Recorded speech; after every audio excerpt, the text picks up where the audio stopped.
Sandy, this is about two problematic candidates forced out of the race and the contrasting approach by their two leaders.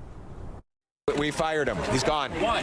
Gone. Why? Unacceptable. But he Gone. asked for public hanging of the Prime Minister. Gone. The Conservatives dropped Windsor candidate Mark McKenzie an hour after being confronted by CTV News about this audio tape of inflammatory remarks he made in a 2022 podcast.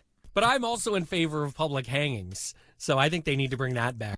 But again, like a Paul Bernardo, you know what I mean? Just kill that guy. Why are my tax dollars going to keep that guy alive? Charles Manson, like people like that, Jeffrey Dahmer. You know what I'm saying? Like, if you're 100% certain, Epstein's, and this is what I'm saying, Justin Trudeau. McKenzie, a city councillor and former radio personality, says the Conservatives knew about the comments during the nomination process.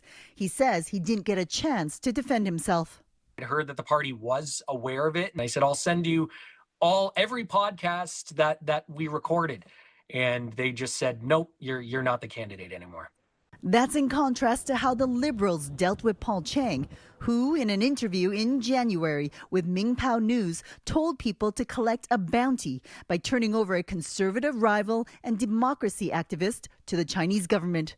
Mark Carney initially stood by his candidate. He will continue with his candidacy. Carney faced a flood of pressure. 40 democracy groups from across the globe called for him to remove Chang. There is also a demand for the RCMP to investigate whether Chang violated Canada's foreign interference law, a law that the previous Liberal government drafted.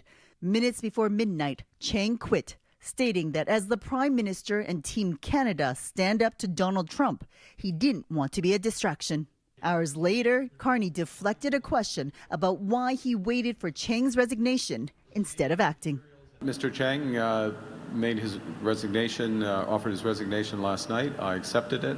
As I said yesterday, his comments were deeply troubling and regrettable. We will move on with looking for a new candidate. With the next round of Donald Trump's tariffs coming tomorrow, April 2nd, expect the focus to revert back to fighting the trade war. But this issue of foreign interference could return in the short election race. Sandy. All right, thanks, Judy.